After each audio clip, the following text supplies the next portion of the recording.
Buenos días, compañeros. Mi nombre es Johender Vanegas y hoy les hablaré de las clases de motores.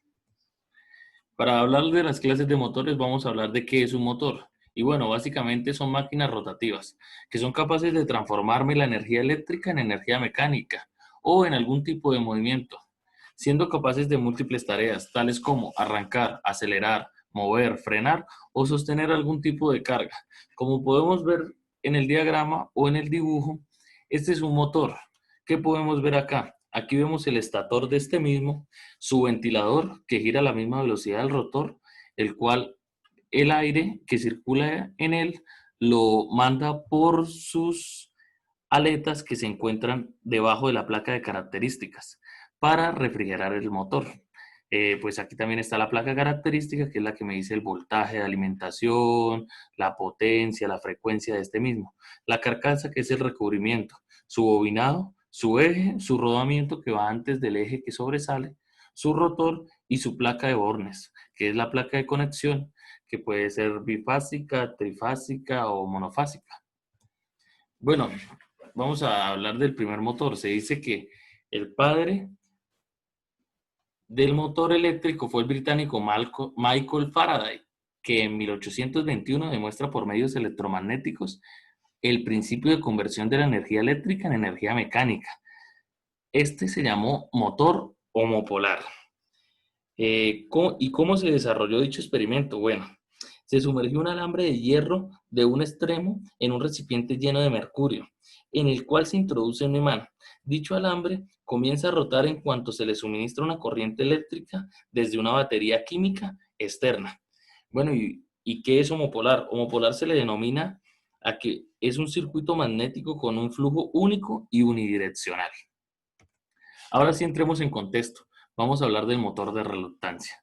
Este motor de reluctancia es un motor eléctrico de corriente alterna, el cual realiza la conversión de energía basado en la tendencia natural de los materiales ferromagnéticos, de alinear con un campo magnético externo. Por consiguiente, el rotor de este mismo no posee bobinas ni imanes, sino solamente el hierro, mientras que el estator puede tener algún tipo de bobinado de tipo concentrado. Aquí a mano derecha podemos ver este tipo de motor de reluctancia. ¿Qué tenemos que saber? Tenemos que saber que el material ferromagnético es una propiedad que tienen algunos materiales, la cual, en presencia de un campo magnético externo, produce un ordenamiento magnético de estos momentos magnéticos, en la misma dirección y sentido. ¿Esto en qué tipo de materiales se ven? Hierro, cobalto, níquel, gadolinio y disprosio. Estos dos últimos son tierras muy extrañas.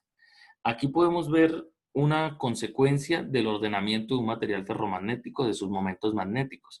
A medida que yo aumento la intensidad de campo, ellos van ordenándose en una misma dirección.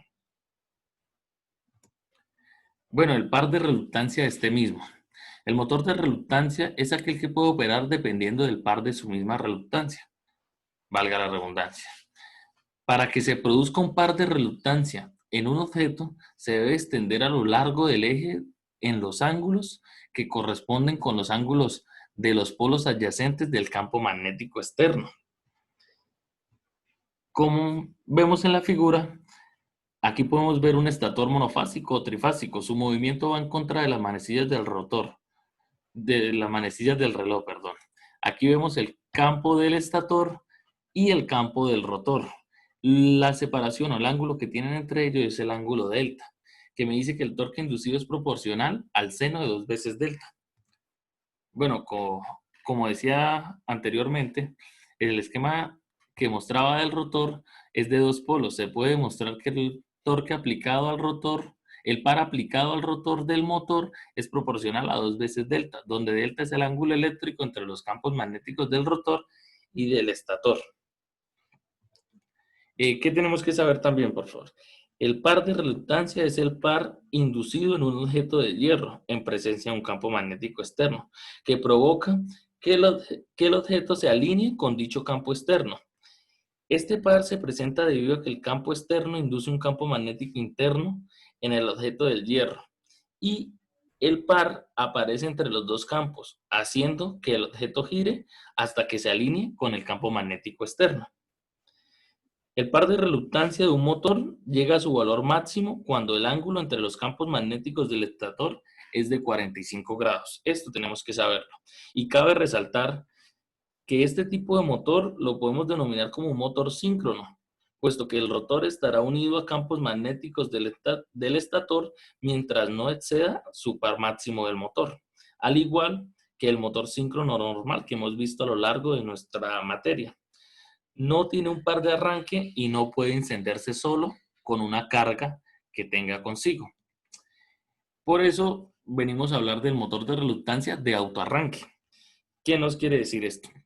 Este tipo de motor puede operar a velocidad síncrona hasta que exceda su par de reluctancia por medio de una modificación del rotor de un motor de inducción. Abajo podemos ver un motor de reluctancia pero de polo saliente con devanados de amortiguamiento. ¿Qué quiere decir esto? Que los devanados de amortiguamiento consisten en instalar pesadas barras de cobre en el interior de las ranuras de las caras de los polos.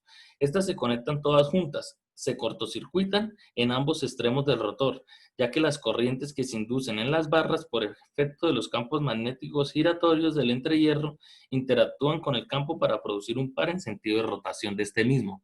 Entonces, aquí podemos ver la gráfica. ¿Y qué nos quiere decir esta gráfica?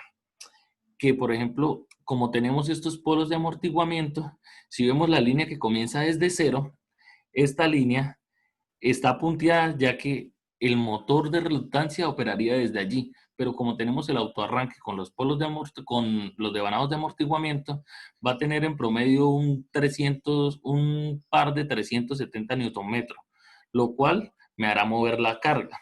Cuando esta carga comience a girar por su devanado principal o auxiliar, ella cuando llegue a presentar una declinación o una caída de este mismo, habrá una velocidad de conmutación, lo cual me hará entrar mi motor de reluctancia y lo podré arrancar con una carga, haciendo que mi par se aumente y pues decaiga a medida que pasa el tiempo o la carga. Aquí podemos ver cómo, cómo su velocidad va decayendo. Entonces, ¿qué podemos saber más de esto? Como podemos ver, las características se denomina motor de inducción síncrono por esta misma que acabamos de hablar. Bueno, hablando de otro tipo de motores, hablamos del motor de histéresis, siendo un tipo de motor el cual utiliza la histéresis para lograr producir un par mecánico, siendo este mismo un cilindro liso, el cual es de material magnético y no consta de dientes ni de devanados. La alimentación prácticamente puede ser monofásica o trifásica. Aquí podemos ver un motor de histéresis en la parte derecha. Pero ¿qué es la histéresis? La histéresis va a ser la tendencia de un material a conservar una de sus propiedades en ausencia del estímulo del que la genera. Por ejemplo, la histéresis magnética dice que al magnetizar un ferromagneto, este tenderá a mantener una señal magnética tras retirar el campo magnético que se ha inducido. Por ejemplo, si hablamos de un motor monofásico, este tiene una consecuencia muy aparte, que este debe usar un capacitor permanente con un devanado auxiliar para suministrar un campo magnético tan uniforme como sea posible, y con esto lograremos reducir las pérdidas en el motor. Las operaciones básicas del motor de histéresis. Cuando se le aplica una corriente trifásica o monofásica al estator del motor, aparecerá un campo magnético giratorio dentro de la máquina. Este campo magnético girará y magnetizará el metal del rotor e induce unos polos dentro de él. Cuando el motor opera por debajo de la velocidad síncrona, esto es importante, hay dos fuentes de par dentro de él. La mayoría del par lo produce la histéresis. Cuando el campo magnético del estator barre alrededor de la superficie del rotor, el flujo de este no puede seguir exactamente, puesto que el metal del rotor tiene una pérdida muy grande de histéresis o una pérdida de histéresis. Bueno, aquí podemos ver esta imagen que está a mano derecha. Aquí vemos el flujo que está pasando por nuestro motor, el campo del estator y el campo del rotor, y un ángulo delta que está entre ellos dos. Esto nos quiere decir que mientras más grande sea esto, mayor será el ángulo por el que el campo magnético del rotor estará retrasado con el campo magnético del estator. Puesto que los campos magnéticos del estator y el rotor tienen diferentes ángulos, se producirá un par finito en el motor.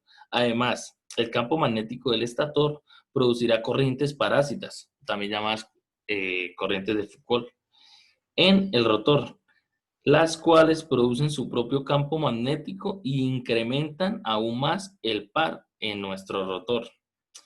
Bueno, ¿qué son estas corrientes parásitas? Estas corrientes parásitas crean electroimanes, básicamente, con campos magnéticos que se oponen al efecto del campo magnético aplicado. La pérdida de la corriente de Foucault está dada por la ecuación que mostraremos a continuación. Aquí el análisis del torque. Tendremos que saber que mientras más grande sea el movimiento relativo entre los campos del rotor y el estator, mayor será la corriente parásita y su par.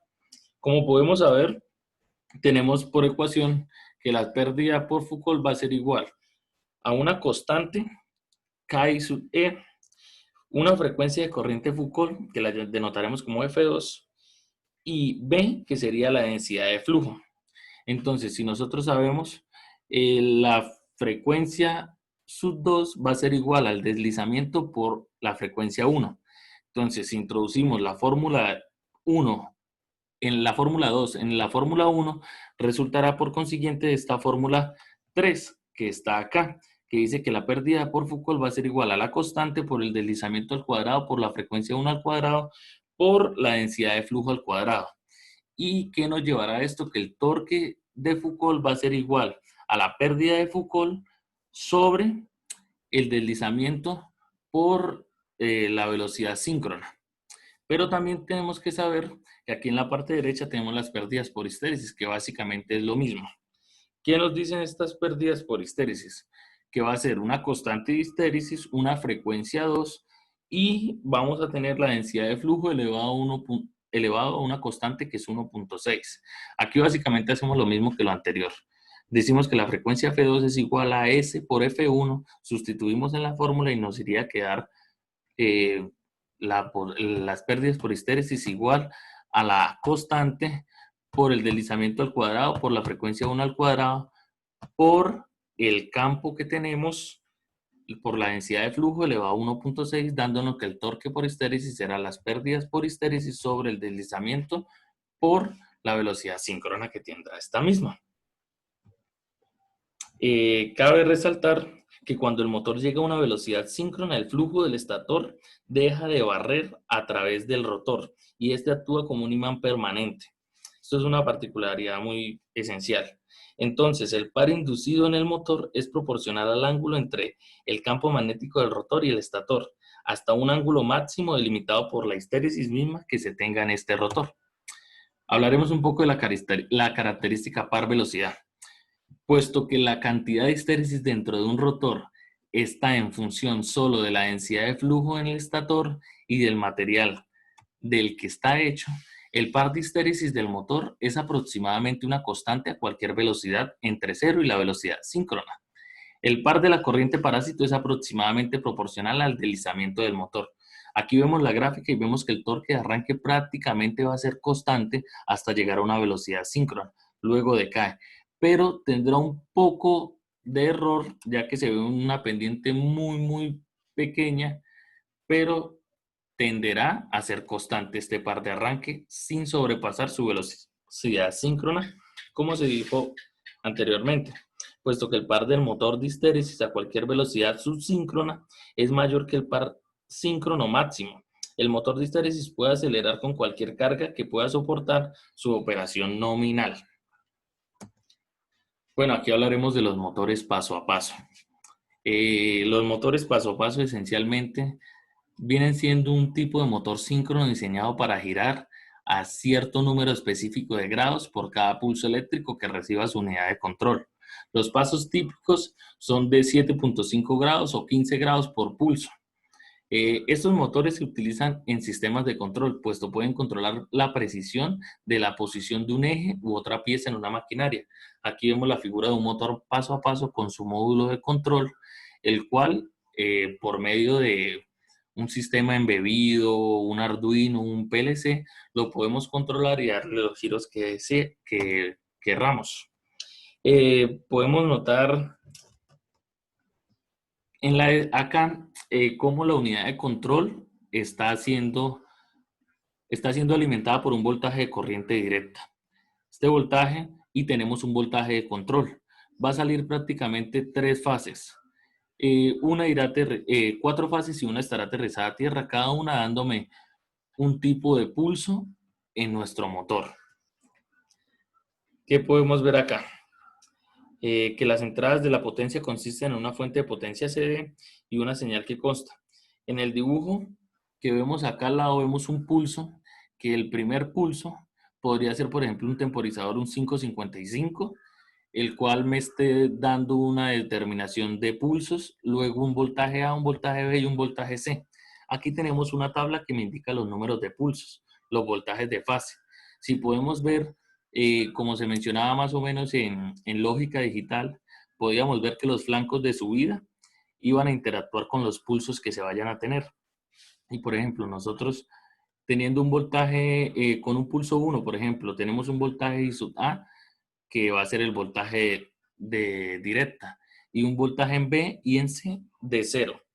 Entonces, ¿qué nos irá a decir esto? Que aquí va a tener cierta inclinación o cierto ángulo de movimiento. Y así sucesivamente con los otros números de pulso. Lo que estamos haciendo es variarlo para determinar su movimiento. ¿Qué vamos a hablar acá? Acá hablaremos de los campos del estator y los campos del rotor. Por ejemplo, como mencionaba anteriormente, si aplicamos un voltaje en la fase A del estator, lo que provoca que fluya una corriente entre la fase A y se produce un campo magnético del estator llamado B y S. La interacción de BR y BS producen un par en sentido contrario al de las manecillas del rotor. Cuando en las manecillas del reloj en el rotor, qué pena. Cuando el rotor se alinea con el campo magnético del estator, el par neto bajará a cero. Esta es la segunda gráfica, la B que se ve acá. Los dos están alineados, no habría ningún tipo de par. Si se aplicamos un voltaje negativo en la fase C del estator, lo cual generará un flujo de corriente por esta fase y produce un campo magnético del estator. Aquí vemos que la interacción entre BR y BS producen un par en el rotor en sentido contrario a las manecillas del reloj, que es la gráfica que está abajo. Como podemos ver, ¿esto qué nos provoca? Nos va a provocar que el rotor se alinee nuevamente en una posición del campo magnético. Los tipos de motor paso a paso, prácticamente existen dos tipos de motor. Uno que sería uno de imán permanente y otro de reluctancia. El de imán permanente consta de un rotor de imán permanente que se encuentra consigo. ¿Qué nos trata de decir este imán? Que el motor de avance paso a paso es de imán, teniendo el imán permanente consigo, puede producir más par que el de la reluctancia. Esto es una ventaja de uno versus el otro, puesto que el motor de avance paso a paso de imán permanente tiene, por tanto, tiene par tanto del campo magnético permanente del rotor como el de los efectos de reluctancia. O sea, este va a tener dos, ya que tiene los efectos de la reluctancia y también tiene este imán. Por eso el par va a ser más grande. Si hablamos un poco del de reluctancia, es básicamente el motor que se explicó anteriormente. ¿Qué podemos saber de este? Que consta de un rotor ferromagnético. A menudo los motores de avance paso a paso de reluctancia se fabrican con devanados del estator de 4 fases, en lugar de un devanado de estator trifásico, como se describió anteriormente. Un devanado del estator de 4 fases reduce los pasos entre los pulsos de 60 grados eléctricos a 45. Esto se mencionó con anterioridad. El par de un motor de inducción varía con seno de 2 veces delta, por lo que el par de la reluctancia entre los pares será un máximo del ángulo de 45. Pues como decíamos anteriormente, que iba a ser el torque proporcional a 2 veces seno del ángulo. La importancia de esto, los motores de avance paso a paso son muy útiles en sistemas de control y posicionamiento, porque la computadora que realiza el control puede saber tanto la velocidad como la posición exacta donde éste esté, sin la necesidad de tener que realimentarlo con la información que viene desde el eje del motor. Por ejemplo, si nosotros tenemos un sistema controlado que manda 1200 pulsos por minuto al motor, paso a paso de 2 polos que se muestra, podemos ver que aplicando esta simple ecuación tendremos las revoluciones por minuto de este mismo. ¿Y qué nos dice? Que va a ser igual a 1 sobre 3 veces los polos por el n de los pulsos. Si sustituimos, nos daría 200 revoluciones por minuto. Aquí hablaremos del último motor. Será un motor de corriente directa sin escobillas. ¿Qué sabemos de esto? Estos motores operan con una fuente de potencia de CD, pero no constan de ningún conmutador o ningún tipo de escobillas, siendo su rotor similar al de un paso a paso imán permanente, excepto que este es de polos no salientes. Aquí lo podemos ver, prácticamente la unidad de control viene siendo igual, solo que este va a tener múltiples salidas para nuestro rotor, para nuestro motor, perdón. ¿Qué se podría decir de esto? Al comienzo había motores de corriente directa, pero tenían escobillas. Esto en general causaba muchas desventajas, puesto significaba que todos iban de la mano con estas escobillas y la principal que generaban era un exceso de chispas y un desgaste en estas mismas. Los motores de corriente directa, veloces y pequeños, son demasiado compactos como para usar devanados de compensación o interpolos. Por esto pasa algo llamado reacción del inducido o voltajes de L de I sobre dt. Tienden a producir chispas en las escobillas del conmutador. Y pues esto no nos servía, porque si por ejemplo estamos trabajando en una mina con un tipo de motor de corriente directa, los gases que se encuentran en esta con un tipo de chispeo ocasionarían fatalidad entre los trabajadores. Además, la alta velocidad de rotación que tiene un motor, pues provoca mucho desgaste y es excesivo el mantenimiento que se tiene que hacer en miles de horas. Y esto va de la mano con la presión. Los componentes básicos que podemos tener en un motor de corriente directa se dividen principalmente en 4. Un rotor de imán permanente, un estator con un devanado de 3, 4 o más fases, como vimos anterior, un sensor de posición del rotor, que es el que se le alimenta por la fuente de directa, y un circuito equivalente para controlar las fases del devanado del rotor. El funcionamiento interno de este mismo no es muy externo a los mencionados o a los que hemos tenido en los motores. Funciona por medio de energización de una bobina del estator en la que el voltaje de CD va a ser constante. Cuando se enciende una bobina, produce un campo magnético BS y produce un par en el rotor.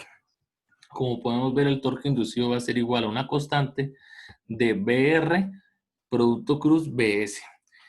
Pues hoy en día la electrónica del circuito de un control se puede utilizar para regular tanto la velocidad como la dirección del motor.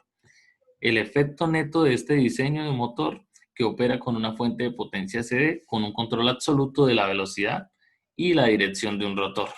¿Qué ventajas tenemos en esto? Tenemos que tiene una eficiencia relativamente alta, una larga vida útil y alta confiabilidad. Esto se debe por el mantenimiento, no es mucho. La otra es que tiene poco mantenimiento, muy poco ruido de radiofrecuencias en comparación con los motores con escobillas por este chispeo. Y se logran velocidades muy altas, mayores a las 50.000 revoluciones por minuto. Prácticamente se han utilizado mucho en lo que son drones y demás aparatos electrónicos. Aquí podemos ver un motor desarmado con el imán permanente y el estator trifásico de 6 polos. Esta es las propiedades, esto es como lo interno de nuestro motor de corriente directa sin escobillas. Bueno, esto sería todo, compañeros. Muchas gracias.